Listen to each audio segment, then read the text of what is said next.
Olá, pessoal! Muito bem-vindo a mais um Papo de Corretor.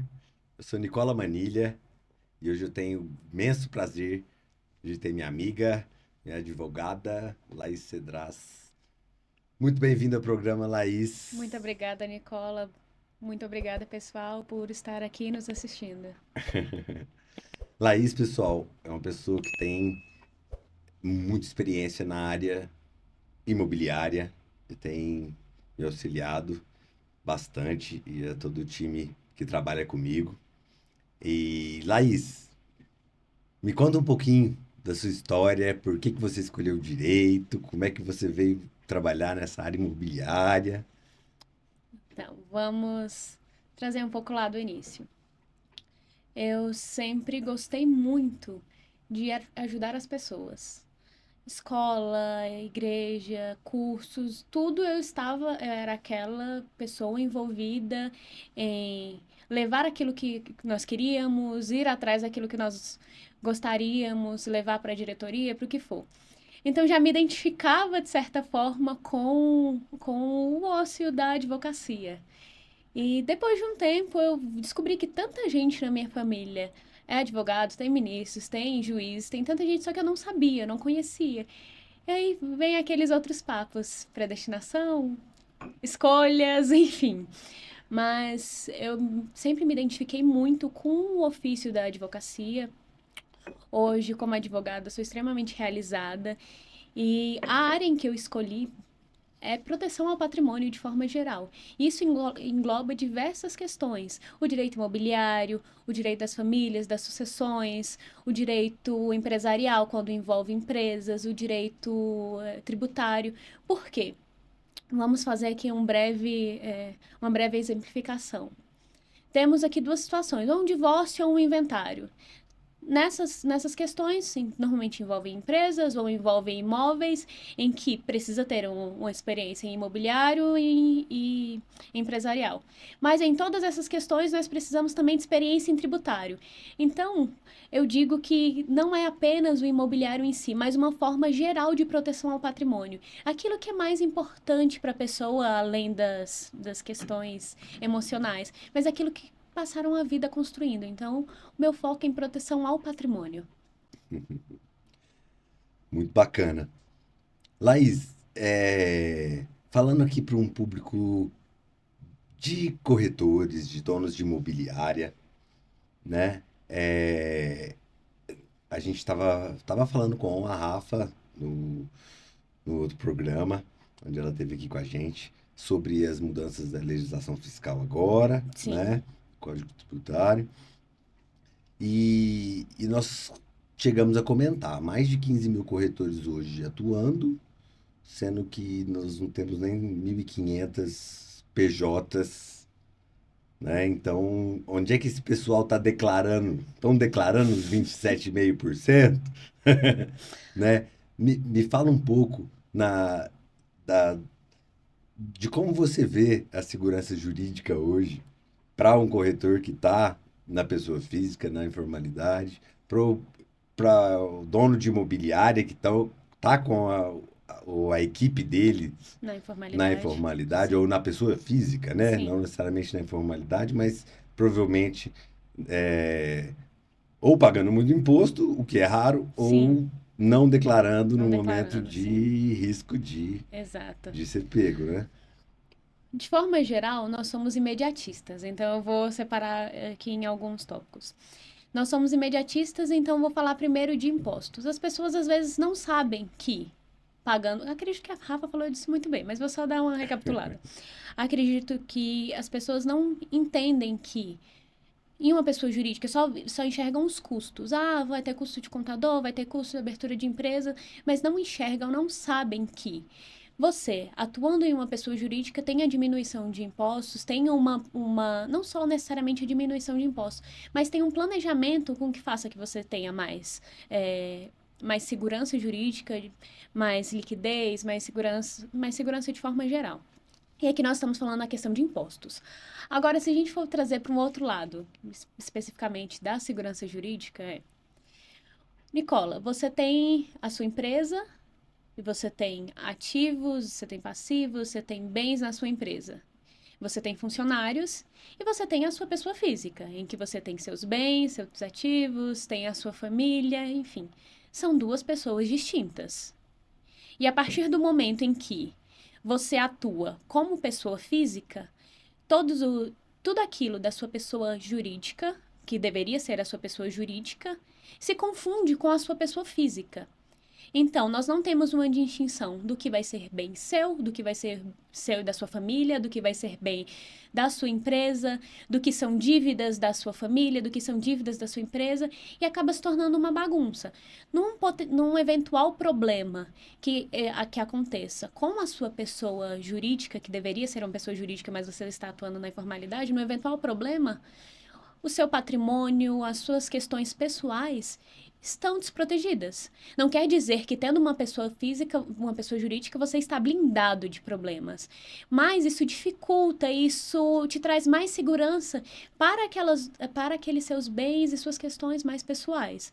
Então, a principal questão atuar na PJ e não na pessoa física, além da tributação, que é o que às vezes as pessoas olham mais, também tem essa outra questão, de não deixar o seu patrimônio à mercê de qualquer problema que você venha a ter na sua atuação. Nós temos uma confusão por ser um mercado, né? Pensando no corretor de imóveis, de uma entrada muito fácil, né? Onde muitas vezes o profissional passa anos, às vezes décadas, trabalhando na pessoa física e não consegue enxergar essa blindagem Sim. patrimonial ali, né? Um atraso numa Sim, busca essa de um bem proteção pessoal, maior. mas muitas vezes nem sequer a separação do caixa, né? Sim, sim. O que é o caixa da empresa? Como é que eu tenho que garantir que essa pessoa esteja sadia Sim, financeiramente, né? sim, E, e às vezes o profissional tem a sensação, eu vejo isso muito porque ah, lá na empresa a gente pega muita gente que está entrando agora, uhum, né? A gente tem uma tendência a preferir quem está entrando no mercado e não quem vem com os vícios de sim, longo tempo de atuação, que às vezes é mais difícil você é, tirar um vício dessa pessoa e para colocar uma cultura mais eficiente sim. É um e papel em branco para criar uma história mais efetiva. perfeito, Sim, exatamente. E aí a gente prefere pegar essa pessoa crua. sim, E a pessoa, às vezes, está tendo um bom resultado no trabalho, mas pelos custos naturais e condicionados da pessoa física dele, ele não tem uma impressão de estar bem sucedido. sim, E o caso contrário também, uma pessoa que tem uma estabilidade, que já tem uma forma de se manter no período inicial, né? Não está tendo resultado ainda, mas não está também correndo atrás de fazer essa pessoa jurídica, que é o profissional sim, dele, né? Se desenvolver com a velocidade que deveria, por ter essa confusão de, sim, pepa, se eu tô sadio, como corretor eu tô bem. E sim. aí, Quando, essa confusão patrimonial aí, sim. já desde o início, começa a causar uma distorção na visão do profissional sobre ele mesmo como profissional. Sim, isso que você trouxe também é algo que na legislação está bem evidente. Quando a gente fala de alcançar o patrimônio da pessoa física tendo uma pessoa jurídica, não quer dizer que só tendo uma pessoa jurídica você vai estar protegido. Como você bem disse, se o patrimônio não estiver bem dividido, a atuação, o financeiro não estiver bem dividido. Então, na legislação, no direito empresarial, quando você olha para uma empresa e tem algum problema no judiciário e querem alcançar o patrimônio da pessoa física, tem alguns requisitos. E um desses requisitos é a confusão patrimonial. Se dentro de um processo judicial for analisado que houve confusão patrimonial, confusão de caixa ou algumas outras questões na pessoa jurídica para a pessoa física, há uma quebra daquela proteção da pessoa jurídica para acessar a pessoa física. Então, a PJ, ela não blinda, mas ela dificulta. Dificulta a ponto de, se você se organizar, você está bem protegido, porque tem algumas questões específicas na legislação para se alcançar a pessoa física. Então, se você faz tudo direitinho, se você tem essa organização jurídica, contábil, é mais difícil que alcance a sua pessoa física. E aí, essa questão é muito importante. A confusão patrimonial. Se não adianta nada você abrir uma PJ e continuar atuando como uma pessoa física.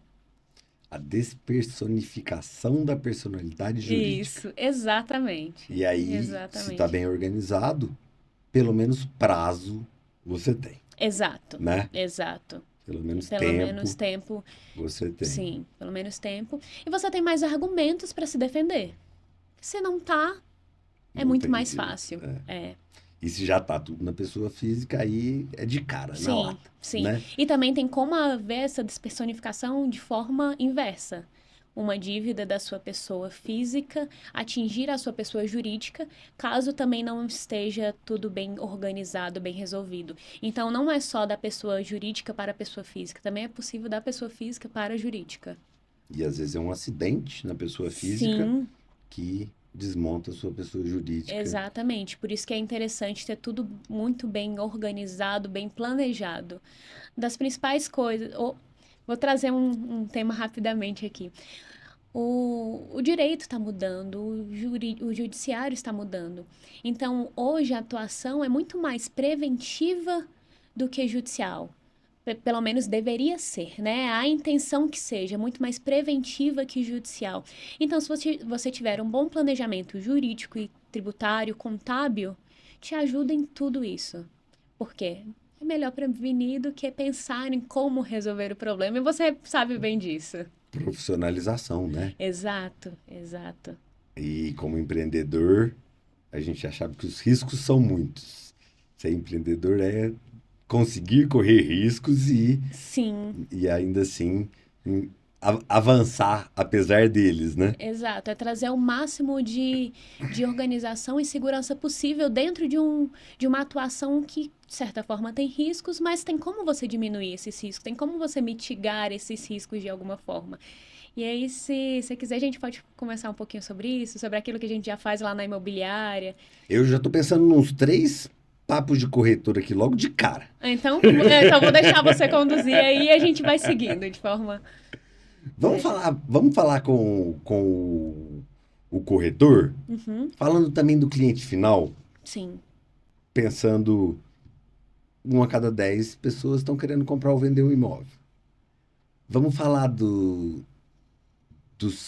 pontos de atenção e que muitos corretores ainda não trabalham com profissionalismo suficiente nessa área e acabam perdendo vendas no cartório depois de sim. todo um trabalho feito. O que se tem que se analisar no imóvel e nos proprietários desse imóvel para que a gente possa ter certeza de que esse imóvel está pronto para ser vendido?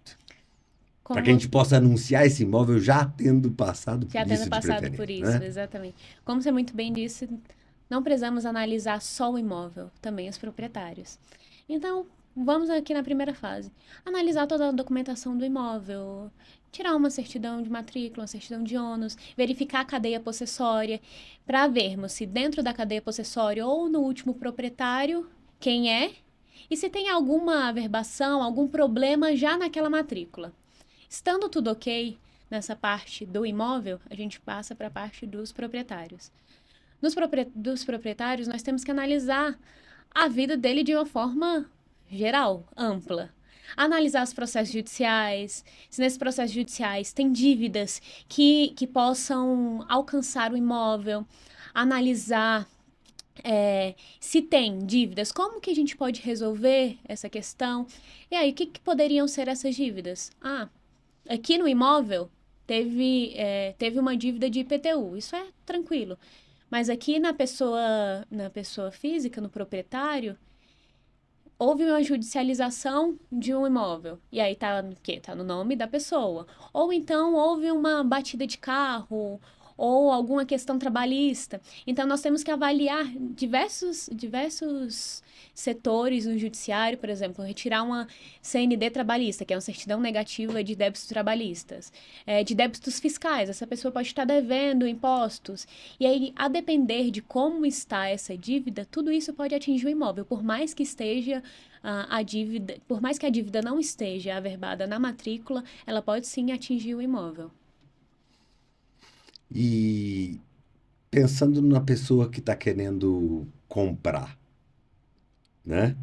É, além da gente analisar a parte documental do imóvel, entender a vida das pessoas que estão por trás dessa venda e entender se tem alguma ação que possa vir a buscar esse imóvel, porque a gente sabe que mesmo que a venda seja feita, se for uma trabalhista anterior à data, Exato. ou até uma trabalhista de alguém que trabalhou naquele Já alguém que imóvel, trabalhou e no aí imóvel. a gente tem a gente tem ali uma luz amarela para vermelha, Sim, né? sim, Se a pessoa não tiver ali disposta a quitar aquela dívida com o sim. valor do imóvel e a gente conseguir atrelar isso, a gente já tem um Já alerta tem algo vermelho mais ali. vermelho, sim. O É, que mais o que mais que essa pessoa tem que se preocupar juridicamente para ela poder fazer uma boa negociação? O que que vem na sua cabeça assim de um contrato bem amarrado. ah, Um contrato bem amarrado. Porque a gente analisa todas essas questões. Por exemplo, tem uma dívida em que a pessoa está disposta. Às vezes a pessoa está querendo vender para negociar a dívida. É algo que está mais fácil de resolver. A gente tem que colocar tudo isso bem amarrado no contrato. Porque vai ter um sinal, vai ter uma entrada em que, havendo algum descumprimento, a gente pode adicionar multas, a gente pode adicionar diversas cláusulas que obriguem a cumprir ou indenizem quem não a outra parte que foi lesionada por um não cumprimento de alguma determinação.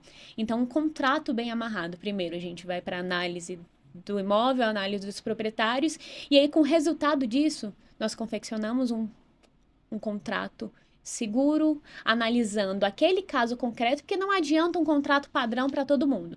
Tem situações em que, ok, tá 90% do regular, mas tem situações muito peculiares em que você tem que ir muito minuciosamente aos detalhes para que não haja problemas futuros. Não quer dizer que você precisa se preocupar o máximo com toda a questão. Mas você tendo visualizado naquelas etapas anteriores algum problema, é um alerta para, olha, então aqui nesse contrato a gente precisa de um cuidado a mais. Para mencionar essa dívida, para mencionar esse parcelamento, para mencionar, por exemplo, é um imóvel com inalienabilidade, que tem prazos, para mencionar ao final do prazo de inalienabilidade. O que precisa acontecer para a gente transferir esse imóvel? Porque pode ser, às vezes, são 10 anos, 5, 3 anos. E aí, naquele momento, tá tudo ok, no momento da negociação. Mas pode ser que, até finalizar o prazo e você puder transferir aquele imóvel, acontecer alguma coisa. Então, a gente tem que prever naquele contrato que, no momento da transferência, após o prazo de inalienabilidade, o proprietário tem que manter o imóvel e seu nome com todas aquelas condições iniciais da negociação. uhum, um contrato bem feito? Um contrato bem feito. É isso mesmo. E bem feito para aquele caso. Isso é o mais importante. Perfeito para Cada um aquele é um. caso. Cada um é um. Eu costumo aconselhar, nossa praxe se tem um problema, apresente o imóvel para o cliente comprador e o E o problema, problema. antes dele fazer a proposta. Sim. Porque, Porque o problema vai dar a impressão no comprador de que aquele imóvel não vale a proposta que ele fez. Ele não sim, estava contando com aquilo, sim. né? E é até uma questão E, e psicológica, às porque vezes é quebra um detalhe que expectativa. não vai gerar risco, desde que ele seja Exato. concordado entre as partes e que haja as devidas precauções em contrato, se não for uma quitação imediata de uma dívida pontual, como um IPTU atrasado, né? Sim. É, a venda de imóveis é algo que necessita de muita confiança do comprador e do vendedor para o corretor e para a imobiliária. Se houver um problema e você não falar, por mais que esse problema seja mínimo, um problema previsível, tem algumas coisas que não são previsíveis, mas esses problemas previsíveis que são mínimos, que até grandes mesmo, mas esses problemas, se você visualizar e não passar isso para o comprador, pode haver uma quebra de confiança e por um detalhe, por uma coisa pequena, você perde não só aquela venda, mas pode perder todos os outros negócios que aquele cliente poderia trazer, boas indicações, outros negócios dele. Então, o principal, quando nós mantemos essa clareza e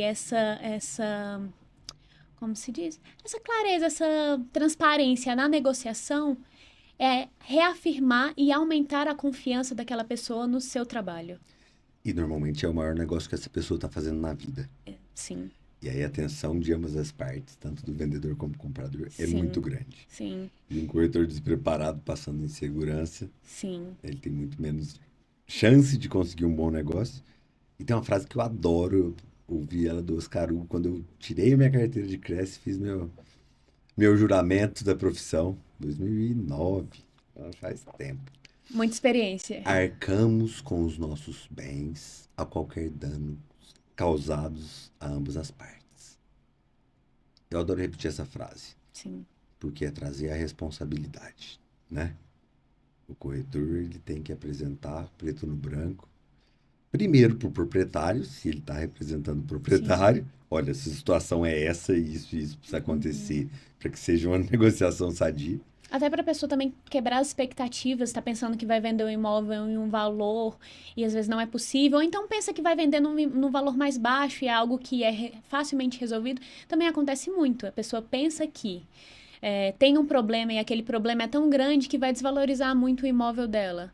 Não, se tiver uma conversa, se demonstrar como que aquele problema pode ser resolvido, a gente pode trazer não só a diminuição, mas também o aumento daquele valor dentro das expectativas do cliente.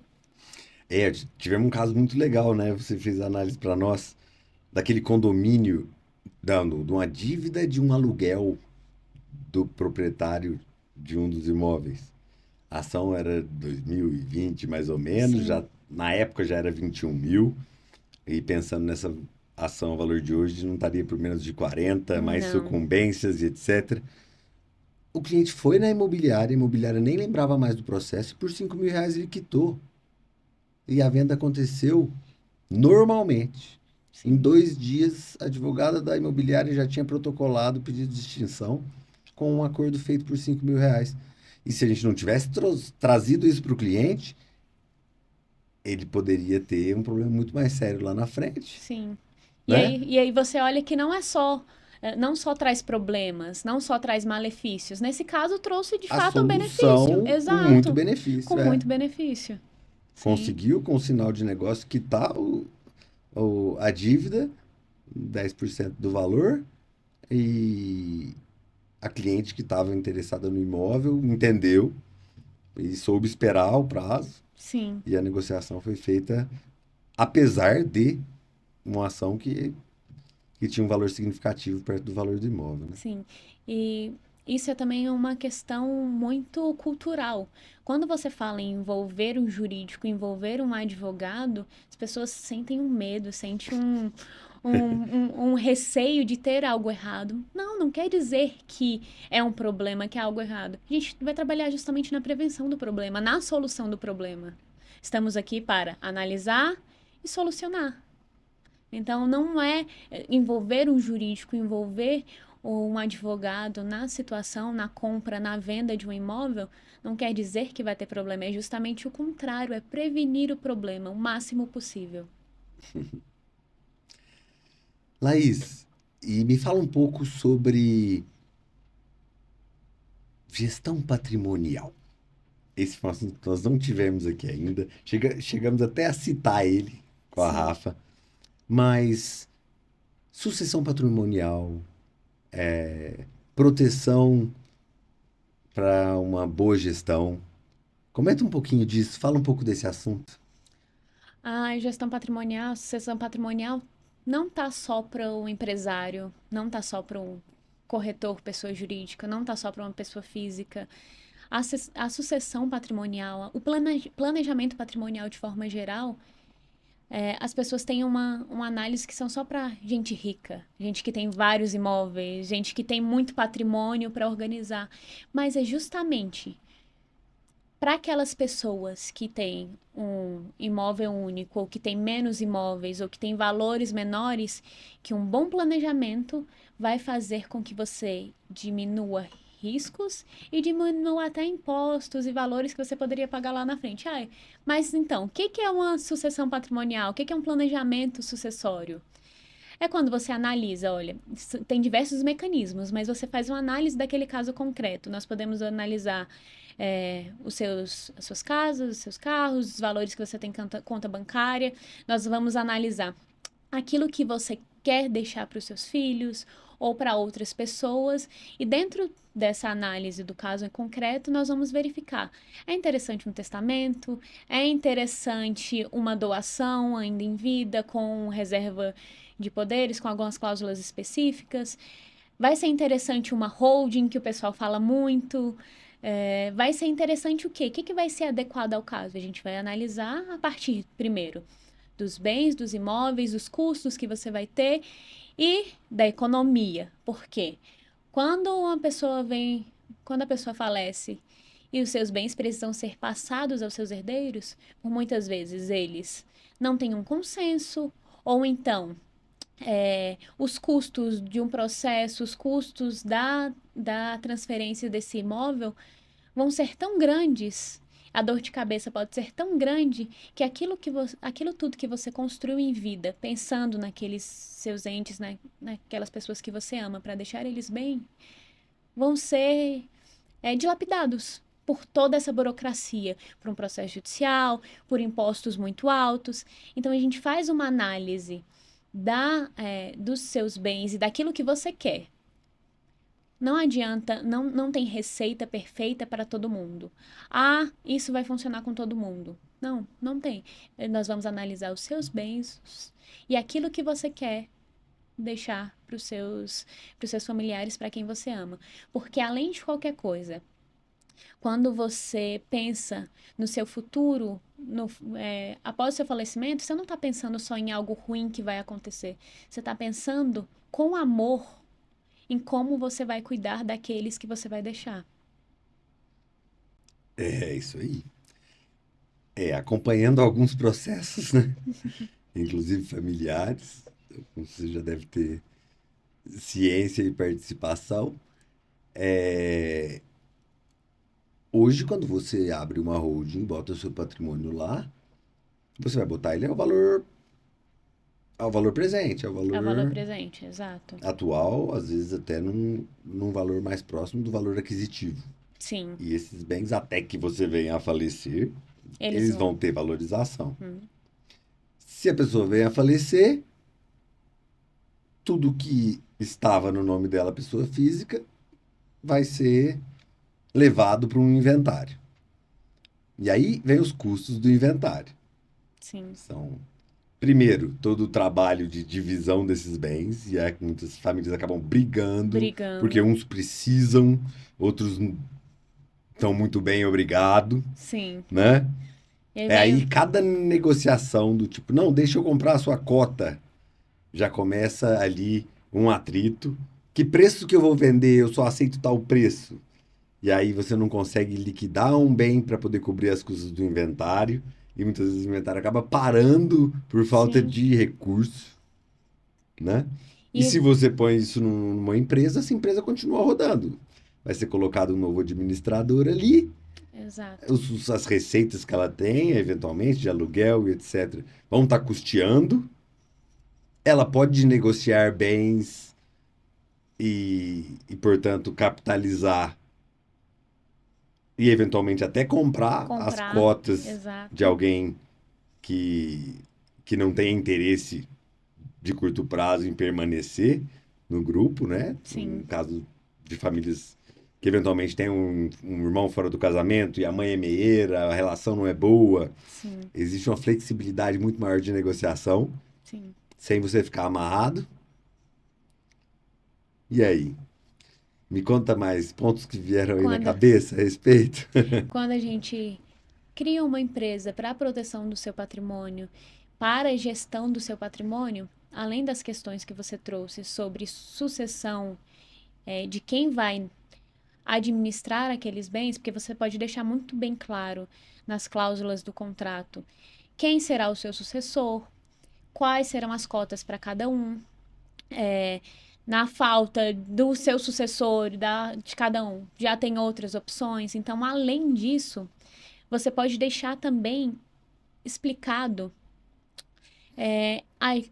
durante essa transição de transferência de imóvel, não só do imóvel, perdão, mas durante essa transição da administração, como que nós vamos manter aqueles bens ativos e preservados?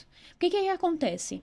Nós abrimos aqui um inventário, não há consenso entre os herdeiros, e aí o processo vai rolando. Não tem ninguém morando, ou até tem, mas ninguém está cuidando.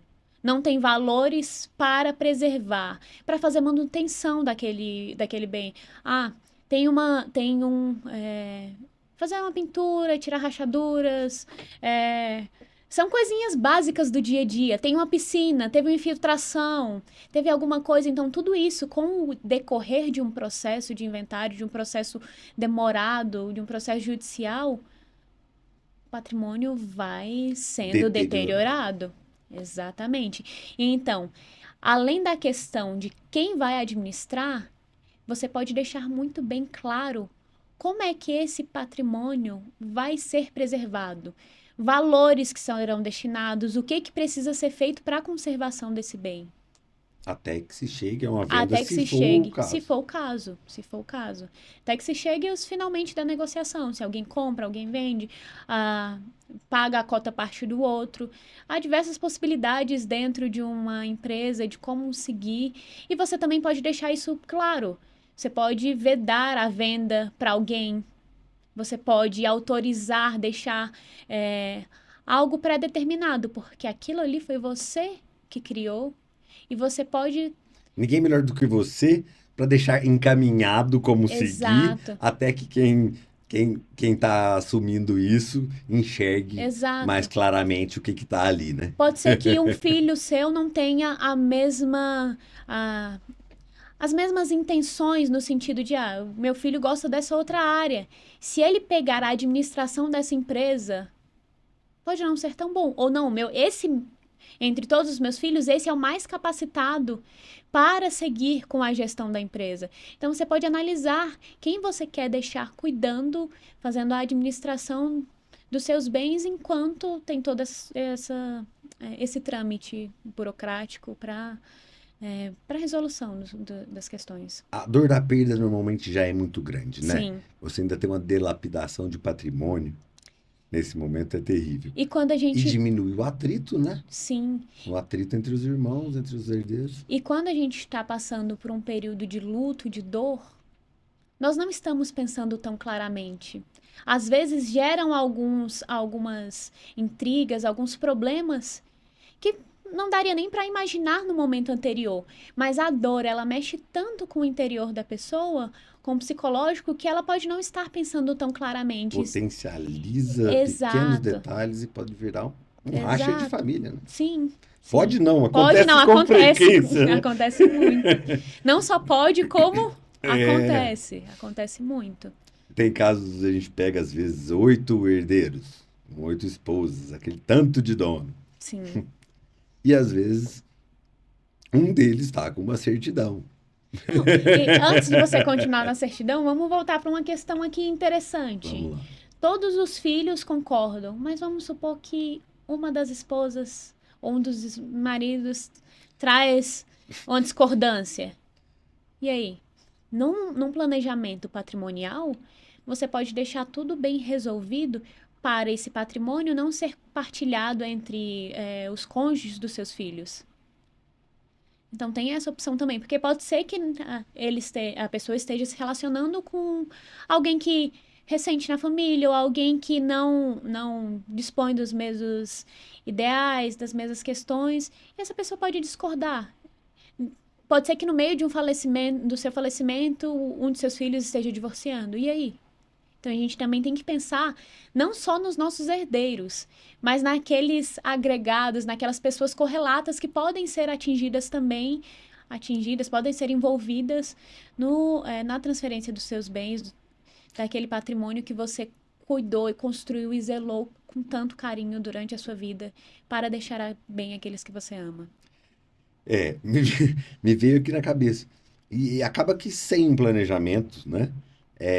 Os inventários duram muito mais. Sim. E aí acaba, às vezes, do próprio filho falecer. Então vai ser Sim. a nora que vai estar como meieira e os E os filhos como os herdeiros. netos como herdeiros, né? E aí esse interesse ser divergente, não haver uma relação razoavelmente boa com o restante da família. Sim. E isso atrasar anos e isso aí gerar prejuízo e falta de liquidez e um desgaste emocional com o falecimento muito maior do que o que deveria apenas com a perda do ente querido, Sim. né? Se você pensa que é difícil, você mencionou aí 8 herdeiros.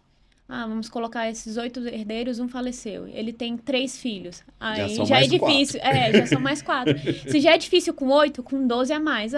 Faleceram 2 no decorrer desse inventário. Aí vamos colocar mais 4. Daqui a pouco, duplicou, triplicou. Se é difícil resolver com menos gente, imagine com mais. Dificuldades básicas de comunicação. Exatamente, de comunicação. Aí a gente não fala só sobre as burocracias do inventário, sobre as questões que acabam atrasando, que acabam deixando tudo um pouco mais demorado e moroso. A gente fala também sobre questões básicas do dia a dia de comunicação, de relações interpessoais, de conflitos familiares, que às vezes não tem nada a ver. O ser humano, nós, de forma geral, às vezes confundimos. Tem uma questão aqui emocional que não tem nada a ver com a gestão daquele patrimônio, com a venda, com o recebimento daqueles valores. Pode ser uma questão de... o meu pai preferia minha irmã durante a vida, então eu quero implicar. As pessoas acabam fazendo com que conflitos que não tenham nada a ver com a questão entrem e dificultem mais ainda aquilo que já é difícil. Eu vejo muito prejuízo. Toda vez que eu encaro alguém querendo vender um inventário, a primeira coisa que eu olho é o quanto de prejuízo eles já tiveram. E aí o que eu enxergo? Fazendas, às vezes. O cara vai na fazenda e ele vai no final de semana, ele é um funcionário público, sábado sim, sábado não, ele tá lá. Primeira semana do mês ele vai pagar o funcionário, levar a cesta básica. E acaba que os filhos vão se amadurecendo, vão estudando, mudou de cidade, ou não se interessam pelo imóvel rural. E aí 5 anos de uma fazenda parada para um inventário, e 5 anos não é um tempo tão longo para um inventário pessoa física com muitos bens. Sim, com Se litígio. tiverem muitos herdeiros ou tiverem menores de idade, filhos fora do casamento, então nem se fala. Sim. Né? E uma fazenda parada 5 anos, ela pode cair pela metade do preço. E às vezes é o maior patrimônio da família. Sim, quando a gente fala de fazendas, são gados, são não só o imóvel em si, mas maquinário, tudo que é muito... Pastagem que vai subindo o mato e daqui a pouco você precisa refazer tudo aquilo. Sim. E aí ela não tem mais a mesma liquidez, as cercas estão caindo, aí o mato tomou conta, não fez acero, pegou fogo, as cercas já não estão prestando. E aí essa área precisa ser redesmatada, e você precisa de uma licença de limpeza de pasto. Sim. E aí nenhum dos filhos tem aquela expertise. E se você tem isso numa empresa, você pode negociar isso bem enquanto se discute o inventário, Sim. Né? E nós temos diversos mecanismos também, não só judiciais, mas extrajudiciais, para a venda de um imóvel antes da finalização de um inventário. Porque às vezes o patrimônio é gigantesco e os herdeiros não têm condições de arcar com os custos daquele inventário. Então precisa vender um imóvel, precisa vender um bem para trazer liquidez para que aquelas pessoas consigam arcar, não só com a manutenção, mas também com os custos do inventário. Porque às vezes a pessoa não consegue finalizar de alguma forma e aquilo vai vai perdurando, vai rolando, os bens vão perecendo.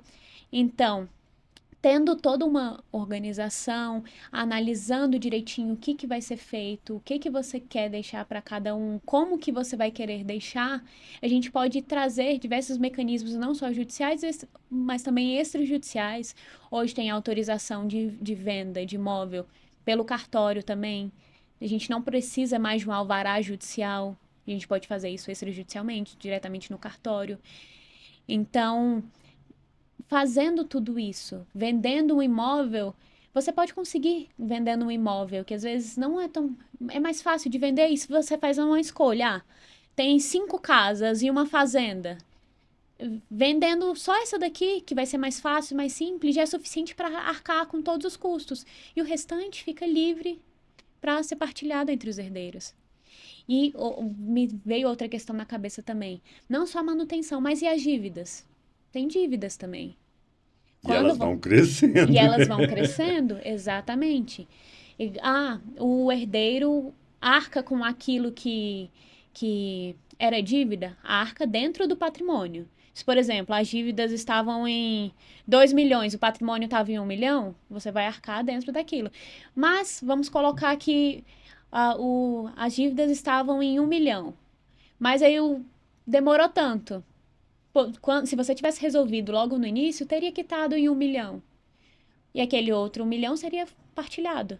Mas aí demorou tanto, a dívida dobrou, pronto. E o imóvel Foi desvalorizou porque não tinha capital, não tinha gestão. Exato. Né? Exato.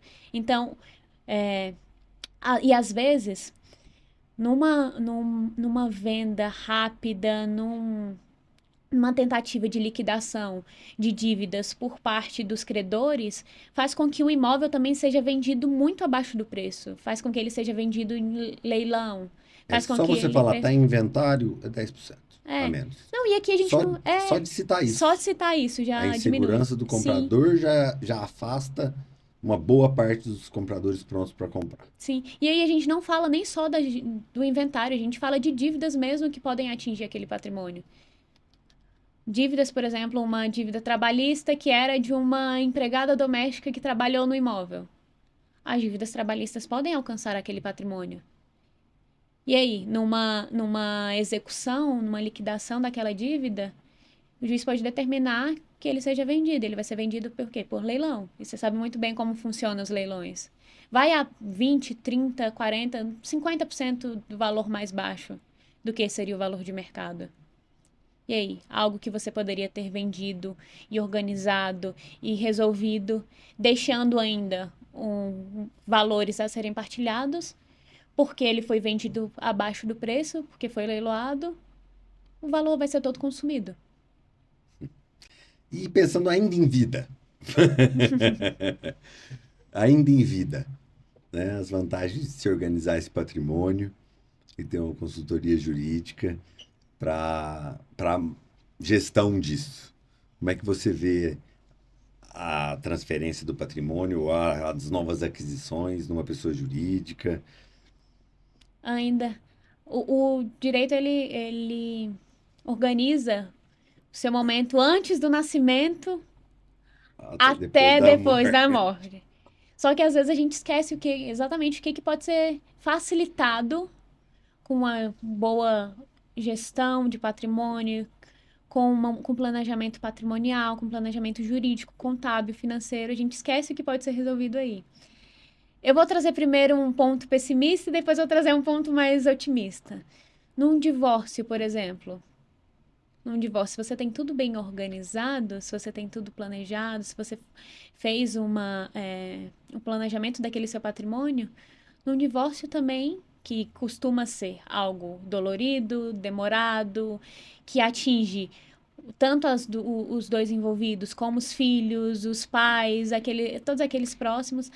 Além disso tudo, você facilita numa partilha de bens. Você faz com que algo que no momento de dor seria mais burocrático, você deixa menos pior, vamos falar assim. Não quer dizer que vai ser melhor, indolor, mas você deixa menos pior. Numa venda do imóvel, aqui a gente vai trazer para algo bom. vocês estão ascendendo pessoalmente, profissionalmente, financeiramente. E nessa ascensão, tanto os bens quanto valores em si aumentaram. Mas aí também, a depender do que você está fazendo, os riscos aumentam muito. A gente conversou sobre isso no início. O trabalho de corretor, trabalho de uma imobiliária, traz alguns riscos inerentes à profissão. Então, se você não faz um bom planejamento, uma boa organização, tudo aquilo que você construiu, todo o seu trabalho pode ser atingido. E aí a gente traz não só o planejamento dos bens dos patrimônios, nós olhamos também para um seguro de responsabilidade profissional, faz com que diminua os riscos. Se você pagar um seguro, pode nem chegar ao momento em que queiram atingir os seus bens, porque você já resolveu lá atrás. Com certeza. E, e hoje, para quem tem imóvel alugado, por exemplo, né? Os impostos são muito Então, altos de manter na pessoa física. sim, Aí você vai pagar um ganho de capital. Se você comprou esse imóvel há 10 anos atrás, 15 anos atrás, hoje ele pode estar valendo pode 5 estar vezes valendo, sim. mais. E aí, se é um imóvel caro, então, pode chegar a Pode chegar a 27,5% de ganho de 27,5%. capital Sim, na diferença da compra e da venda. Se sim, está numa pessoa jurídica, essa pessoa jurídica tem a responsabilidade como, sim, como um dos quinais dela a compra e venda de imóveis sim, próprios, você vai pagar ali um imposto muito menor e com isso você vai conseguir um sim. retorno Um retorno melhor melhor. do que você gastou tanto tempo para Sim, investir, né? sim. E aí a gente está falando de uma pessoa que tem imóveis para alugar. E aí eu não tenho imóveis para alugar. Você também pode ter benefícios trazendo isso para uma pessoa jurídica. Por quê?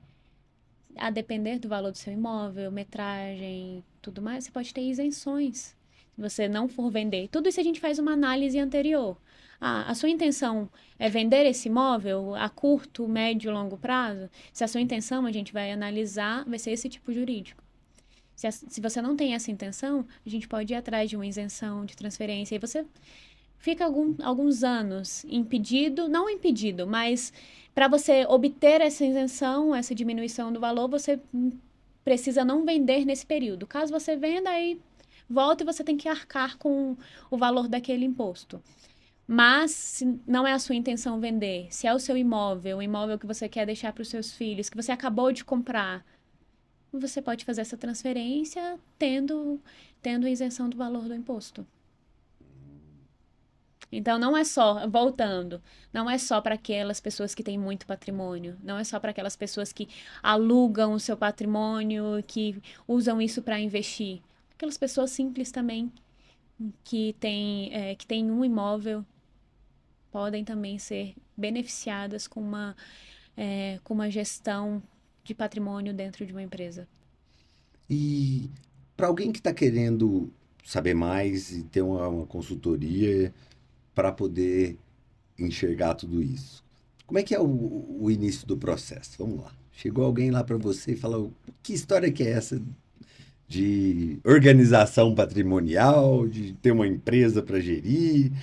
Vai que eu morro, Sim, né? Às vezes tem um caso na família, passou por um câncer, mas curou. Naquele período, o receio de deixar uma bagunça era muito preocupante. Mas a organização que ela teve fez hoje ela ter uma vida muito mais muito tranquila, mais porque ela foi tranquilo. forçada a fazer isso. Sim. O que, o que que você vai analisar primeiro? Como é que essa pessoa, o que que essa pessoa pode esperar num primeiro momento, como uma consultoria, uma assessoria, para direcionar ao caso específico, assim? Primeira coisa é entender o momento que a pessoa está passando que levou ela a procurar uma assessoria jurídica. Nesse caso, a pessoa que está sofrendo com câncer. Ou então a pessoa acabou de passar por um falecimento de um ente querido, de um colega, e aí passou a analisar meu Deus, pode acontecer o que está acontecendo com eles, com os meus filhos. Então, primeiro a gente vai entender a situação que levou aquela pessoa lá, entender o que ele quer fazer, o que que essa pessoa quer fazer. Ah, eu quero uma diminuição de impostos, eu quero partilhar, mas eu não tenho, eu quero partilhar agora, quero evitar problemas de dilapidação de patrimônio, então eu quero só evitar litígio entre os meus filhos. Quero só evitar litígio. A gente pode fazer uma partilha antecipada? Uma doação em vida? Então, a primeira coisa que a gente vai fazer é analisar o momento da pessoa e o que ela quer, qual a finalidade. Aí a gente vai analisar os bens daquela pessoa. Ah, pode ser que você abra uma pessoa jurídica ou então faça um testamento, faça uma doação em vida, mas não de todo o seu patrimônio. A gente pode analisar aquilo que naquele momento você já quer deixar organizado e tem outras coisas que você ainda quer deixar mais fácil para venda, mais líquido, mais certo, você ainda quer trabalhar. Então a gente faz uma análise do momento, da intenção e do patrimônio. E do patrimônio não precisa ser o patrimônio geral, pode ser parte do patrimônio. E aí nós vamos explicar, por exemplo, sendo parte do patrimônio, que vai para uma pessoa jurídica, por exemplo, a parte que está na pessoa física segue o rito normal de um inventário, caso não seja feito seja utilizado outros mecanismos de planejamento sucessório. Ah, mesmo que você coloque todos os seus bens, todos os seus móveis em uma pessoa jurídica, se não tiver cláusulas bem descritas, bem organizadas, como que vai ser a sucessão, as cotas, pode ser que lá na frente você tenha que pagar a mesma coisa de um inventário. Então a gente organiza também a porcentagem que cada um vai ter. Você pode já deixar uma porcentagem grande com seus filhos e manter a administração, e você com uma porcentagem menor. Porque não quer dizer que Você pode ter uma divisão, uma distribuição desigual de lucro. pode ter uma distribuição desigual de lucro. Tá no nome deles, porém você Exatamente. tá com a receita, o Exato. usufruto na pessoa física, né? É, Seria botar seria um basicamente usufruto, isso. doar e ficar com o usufruto. E uma coisa que muita gente pensa que tendo uma pessoa jurídica não é necessário um inventário, O mas inventário vai acontecer. ele vai acontecer. Só que ele vai acontecer também daquela porcentagem que a pessoa tem dentro da pessoa jurídica. E aí por isso que você precisa organizar muito bem essa distribuição de cotas societárias. Porque se você manter todas as cotas societárias para você, não adiantou de nada. A empresa pode até continuar funcionando com alguém colocado ali pelo É, juiz para gerir, mas o, a a partilha, partilha, a discussão de como partilhar vai acontecer da isso. mesma forma e pode ser tão demorado quanto na pessoa Tão física. É demorado e isso? tão custoso É também. isso? É Tão isso. custoso também. Exatamente, exatamente. Porque às vezes a pessoa leva tentando uma diminuição de impostos. E se você mantém todas as cotas para você, toda aquela sua participação societária, ela tem que ser dividida entre seus herdeiros. Então, se você não organiza as cotas, vai ser tudo partilhado. Sabe uma dúvida que eu tenho? Qual é o procedimento para você ter um testamento válido? Hoje, como é que se faz um testamento? Esses dias eu fui visitar um amigo, não é um caso feliz, mas eu senti que ele não estava bem, ele já está com idade avançada, com uma doença avançada, e muita dívida, pouco patrimônio, quase todo ele em receita recorrente, e, e ele nunca tinha pensado em fazer um testamento. Como é que é o processo de fazer um testamento? É algo muito complicado? É algo simples? É simples a depender do que você tem. Por exemplo, se você fecha, não só do que você tem, mas do que você coloca no testamento. No testamento você pode colocar lá que você quer dispor de 50% do seu patrimônio para outras pessoas que não sejam seus filhos. Ou para sua esposa. E não determinar, não colocar os dados da sua esposa. E aí, se você separa e vai para outra pessoa, casa com outra pessoa, aquele testamento vai ser válido para sua atual esposa no momento. Ah, pode ter discussões quanto a isso, ok. Ou então, você fez um testamento, deixou tudo organizado, e aí você divorciou e colocou os dados da sua Atual esposa. não, da ex-esposa. Da esposa. A atual não tá lá dentro. E É aí? definitivo? Não, não é definitivo, você pode alterar. O testamento é como trocar de roupa de uma forma um pouco mais burocrática. Você tá indo viajar, tá numa situação diferente, você pode ir lá e fazer um testamento. Você pode ir lá no cartório, ir lá procurar um advogado. E olha, dentro dessas circunstâncias que eu estou vivendo hoje, por exemplo, estou passando por um problema de saúde. Quem está cuidando mais de mim é meu filho tal. Ele parou de trabalhar, ele está, de alguma forma, exercendo um cuidado maior. Então, eu quero deixar uma porcentagem maior do meu patrimônio para aquele filho. Então, você pode organizar tudo isso. Ah, essa situação passou. Você ainda assim quer deixar uma porcentagem maior, mas quer diminuir porque agora ele voltou à vida dele normal, está trabalhando? Você pode ir lá em um novo testamento, revogar aquele anterior e trazer novas cláusulas, novas disposições. Eu preciso necessariamente fazer um novo? Ou eu posso simplesmente revogar ele temporariamente? Pode revogar. Pode revogar um testamento sem trazer novas cláusulas, sem trazer novas questões. E o testamento? Ele, ele é muito difícil de ser contestado? Tem muitas formas de se contestar. Um testamento é contestado com muita frequência e tem êxito em ser contestado? Ele pode ser contestado judicialmente, pode ser contestado, todo mundo pode chegar num processo judicial e alegar o que for. O resultado já não quer dizer que vai ser daquilo que foi do que foi questionado. Mas sim, um testamento ele pode ser questionado, verificar a validade, verificar se aquela pessoa estava lúcida, se aquela pessoa não foi influenciada por ninguém, se não houve algum vício oculto. Então, todas essas peculiaridades podem ser questionadas e avaliadas para verificar se aquele testamento era válido. Se naquele Então, momento a pessoa estava em condições. A pessoa estava passando por um problema de saúde em que acabava atrapalhando as faculdades faculdades. mentais. Isso, Questiona-se exatamente. as faculdades mentais E, daquele é, instante. e esse filho que estava cuidando estava gerindo o patrimônio. Pode ter influenciado de alguma forma. Então, tudo isso pode ser questionado. E como que você vai comprovar? Você é o filho que está cuidando e você não fez isso de uma forma para influenciar o seu pai. Pode ter sido uma vontade, o seu pai ou sua mãe, pode ter sido uma vontade natural dele, pode ter partido dele. Como que você faz para assegurar que não seja questionado posteriormente, que seja invalidado algo que quem você estava cuidando quis beneficiar você?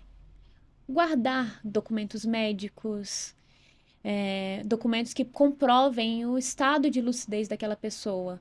Ah, nesse momento a pessoa estava utilizando medicações que controlavam qualquer questão psíquica e mental. Então ela estava assim, Um laudo laudo. um laudo médico, Exato, psiquiátrico de faculdades mentais em ordem. exato. Portanto, Receitas de não é só documentação. fazer. Exato. Existem diversas formas de mitigar, Sim, questionar sim, a qualidade sim. Você pode desse questionar e testamento. pode se antecipar para proteger de questionamentos. Uhum. Pode se proteger de questionamentos. E se são facilmente invalidados, isso depende muito do caso concreto. Se houve realmente uma fraude, uma violação, ou se então pode não ter tido, mas aquela pessoa não, não guardou toda a documentação necessária e não foi comprovado que ele realmente estava bem. Então pode ser invalidado. Depende muito de como estava a pessoa naquele momento. pode ser questionado, pode ser invalidado, mas também pode ser questionado e manter aquele testamento. Uhum. Vamos falar agora do, do processo do corretor de imóveis.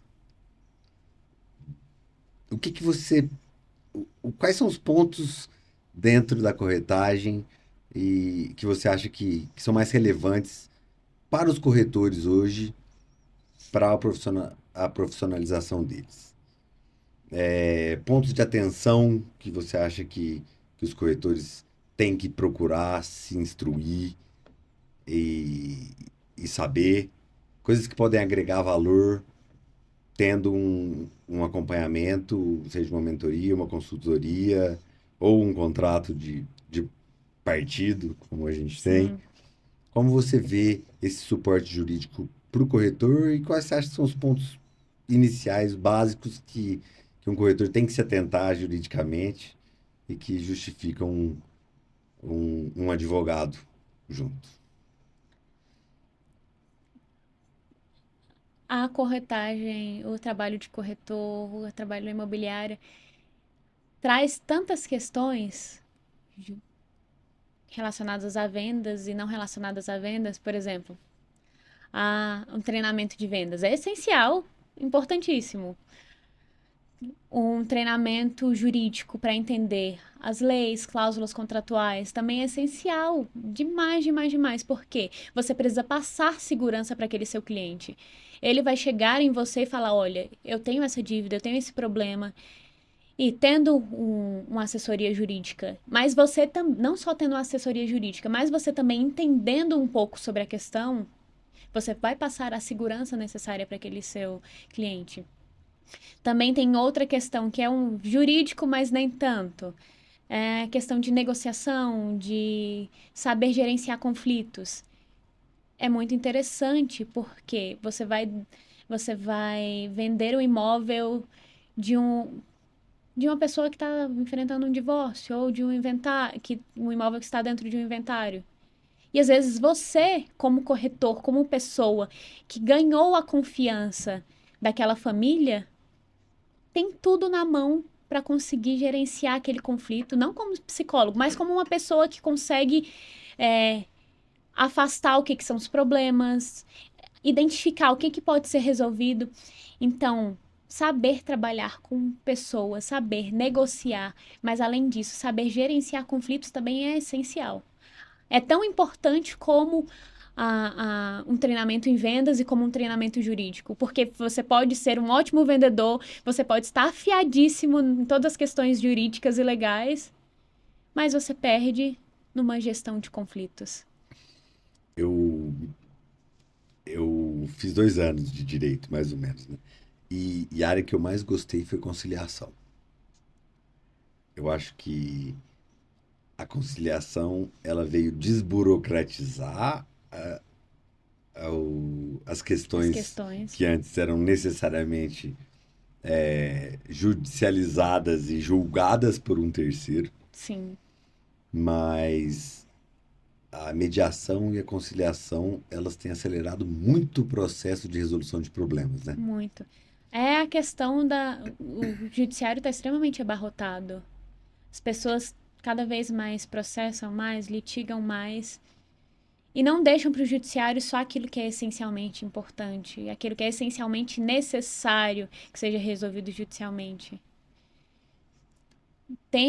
Nós estamos passando por um movimento de mudança de lógica jurídica. Antes, o processo, você entrava com o processo e já ia lá para petição inicial, contestação, audiência, disposições finais. E aí a pessoa entrou na raiva, no impulso com o processo e vai seguindo, e o processo só vai aumentando o conflito, só vai aumentando. Aumenta a Hoje, polaridade e vai exatamente, afastando a chance de um acordo. de um acordo, de uma resolução. Hoje nós temos como, principalmente aqui no DF, nós temos como passo inicial de qualquer processo uma audiência de conciliação ou de mediação. E numa audiência, às vezes, você já resolve um processo que demoraria anos. Isso tudo é uma mudança de lógica. Porque o judiciário, por si só, não só aguenta, não tem capacidade de resolver tudo de forma prática, de forma célere, mas também é um terceiro julgando questões pessoais da sua vida.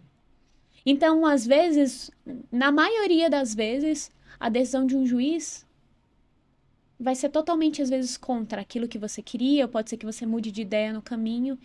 E tendo uma conciliação, uma mediação, tendo um acordo, é aquele jogo do ganha-ganha, perde-perde. Todo mundo ganha um pouquinho, perde um pouquinho e todo mundo sai satisfeito. Agora, esperando até o final do processo, uma pessoa perde, a outra ganha, e às vezes relações que poderiam em algum momento ser revertidas, melhoradas, por causa daquela sentença lá ao final, acaba dificultando muito mais. Então, essa sensibilidade, o poder de negociar, o poder de gerir conflitos, de auxiliar as pessoas a entender as questões do problema e afastar outras questões que não têm nada a ver com aquilo que vai ser resolvido na hora, são essenciais para não só para resolver aquele problema no momento, não só para a venda daquele imóvel, mas também tem a questão pessoal, de que deixar um processo rolar até o final pode acabar com qualquer relacionamento que aquela família deveria ter com aqueles irmãos. E hoje, quais são os serviços que você oferece? Quais são os principais serviços que você gostaria de deixar para a nossa audiência? Como serviços onde essas pessoas devem te procurar? Posso fazer esse tipo de propaganda? Você não pode fazer propaganda. Não, não posso. Pessoal, advogado não pode fazer propaganda. É. Então eu vou falar da minha experiência pessoal. A Laís, ela é uma pessoa que tem um conhecimento muito abrangente, que tem uma habilidade social gigantesca e ela tem feito toda a diferença na consultoria, assessoria da minha imobiliária, das gestões de conflito dos meus corretores, tirando as dúvidas das partes envolvidas, fazendo com que muitas vendas que poderiam não ser fechadas, serem fechadas pela objetividade e abordagem jurídica neutra, trazendo os fatos como eles devem ser, de acordo com a legislação, para as partes, o que tem gerado um aumento expressivo do nosso número de conversões de vendas que poderiam ter algum problema jurídico, ou que têm um problema jurídico, mas que exigem um esclarecimento das partes. Então, confio, o contato vai estar aqui abaixo. Muito obrigada, Nicole. Sempre procure um advogado de confiança, alguém que você conheça, que você confie. Ou se você não conhece, vai atrás do currículo daquela pessoa, marca uma reunião, tenta sentir o conhecimento daquela pessoa e a empatia, não só conhecimento jurídico, mas a empatia daquela pessoa e a sensibilidade para resolver com os seus problemas. Porque nós, advogados, trabalhamos com as questões mais sensíveis da vida de uma pessoa. E que não é só a legislação, não são só as burocracias. Nós temos que analisar também o lado humano da situação. E procurar, de preferência, preventivamente, igual médico, né? Preventivamente. Porque normalmente é na hora que a bomba tá explodindo. Isso. E aí, vamos lá, vamos descontrair um pouquinho aqui, só pra gente fechar. Claro. Advogado não pode fazer merchan, não pode falar o que serviço está prestando e convidar o público para te procurar pessoalmente. Isso é uma vedação da OAB? Isso já é uma legislação federal? Me explica um pouco disso. É uma legislação federal com a vedação da OAB para propaganda massiva, para aquela propaganda, me contrate, eu ofereço tais serviços. O que nós podemos fazer? Nós podemos trazer conteúdos informativos, como aqui, por exemplo, mas sem aquela venda ao final, sem aquela venda casada, é algo mais sutil, algo mais informativo. É mais ou menos como médico, né? É, basicamente, porque o médico ele não pode, se eu não me engano, ele não pode demonstrar os resultados para venda. O advogado também não pode utilizar casos concretos quebrando a confidencialidade. Ele não pode falar, ó, me ligue, me contrate, eu trabalho, eu faço ações de divórcio, faço inventários. O advogado não pode fazer isso. A gente pode. É um trabalho muito social, então a gente informa, a gente ensina, a gente traz todas essas questões preventivas para evitar e, não sendo possível, a gente dá o caminho para resolver. Então a maioria dos clientes vem por indicação. Por indicação, mas também por um bom marketing, só que não um marketing predatório, não uma venda predatória, mas um marketing que alcance as pessoas informando, levando educação de direitos, uma educação social. Portanto, um reforço da persona, dando Exatamente. autoridade Exato. para que você possa ser indiretamente procurada. Isso. E Só para, entender por favor. Entender o direito, entender as leis é essencial para você, como cidadão, exercer a sua cidadania, conhecer os seus direitos, conhecer os seus deveres. Então, não é você seguir um advogado, alguém da área nas suas redes sociais, não quer dizer que você está procurando o litígio, tá? Você pode estar se prevenindo, mas também entendendo todos os seus direitos e todos os seus deveres. Como a gente falou, o direito, ele regulamenta a sua vida de antes do seu nascimento até depois do seu nascimento. Então, é essencial para uma pessoa, como cidadão, para exercer a sua cidadania, entender aquilo que ela pode ou que não pode fazer. E a gente não tem uma educação jurídica Não. na infância ou na adolescência, colegial, e muitas vezes nem na faculdade, Sim, nem especificamente para aquela profissão à altura sim. que deveria, né? Não, não temos, não temos. Se você olhar, às vezes, de formas pontuais, alguns órgãos, algumas instituições, elas fazem esse trabalho, mas não de uma forma geral, com que todos tenham acesso. Não está dentro de uma grade curricular. Então, você precisa realmente ir lá e procurar. Por exemplo, trabalhei alguns anos na Defensoria Pública com educação em direitos para jovens que estavam no ensino médio e nesse curso de educação de direitos, ao final, eles tinham, tendo um bom desenvolvimento, tinha acesso a faculdades, a bolsas de estudos, tinha acesso a tantas coisas. Então, nós não temos uma grade curricular que possibilite isso. Então, cabe a nós, como pessoas, irmos atrás. Como a gente vai atrás? Ouvindo quem entende, ouvindo quem sabe o que faz. E aí, vai lá nas redes sociais, vai lá no Google, no TikTok, no que for, no Instagram. Pesquisa sobre um tema que você goste. Siga a Defensoria Pública, Ministério Público, Judiciário de forma geral, pessoas políticas, para você entender. Entender o que acontece no mundo, entender tudo aquilo que diz respeito às nossas vidas. Que bacana. E a indicação acaba sendo uma das fontes principais, então, Sim, porque você tem alguém que valida o seu trabalho, que confiou em você e que teve bons resultados, ou então não teve bons resultados, mas teve um acolhimento. Isso traz não só para o advogado, mas também para o corretor. A indicação daquela pessoa com que foi bem atendida, às vezes vale mais do que qualquer outra coisa, qualquer outra forma de captação de clientes. sem dúvida, o capital social, de um trabalho bem feito, ele se expande e faz a gente ter Sim. muito mais clientes nos procurando, Sim, ele né? reverbera de uma forma excepcional. E é o bom trabalho que gera isso. Aquela Exato. história, uma má notícia, um mau serviço, ele vai ser contado para 10 pessoas, mas um bom serviço vai ser contado para 2.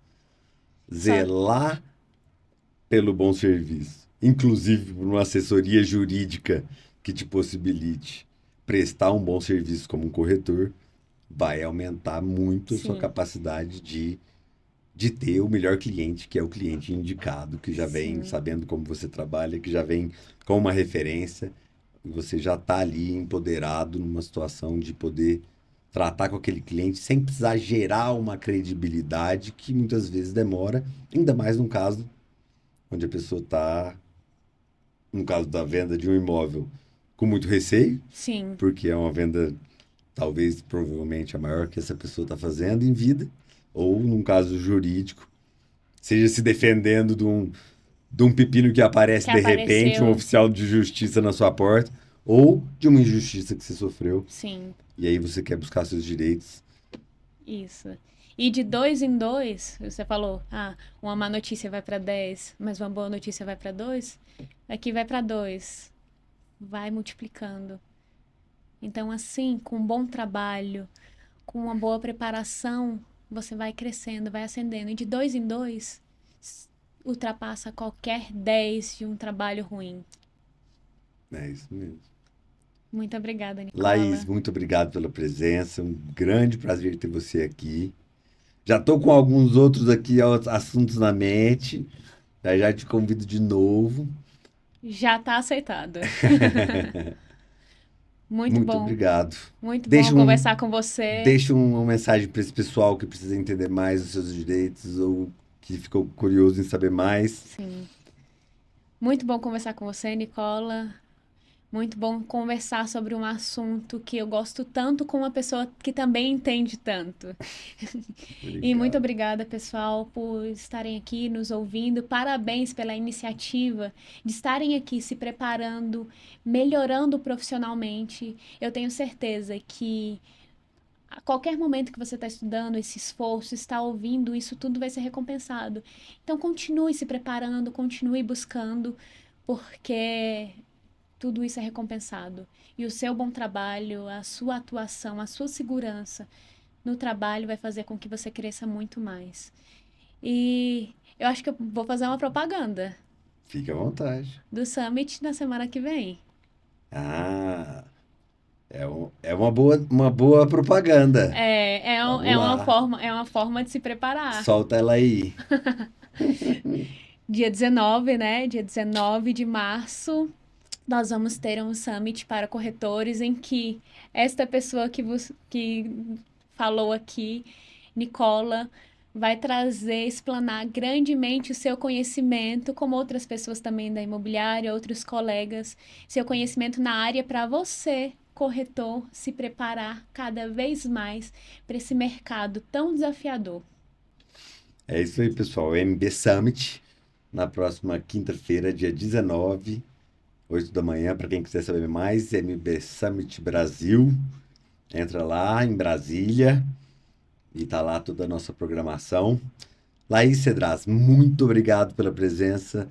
Grandíssimo prazer esse bate-papo mais uma vez contigo. E até o próximo, Até né? o próximo. Muito Até o obrigada. próximo Papo de Tchau, Corretor, tchau, pessoal. pessoal. Até o próximo. Valeu.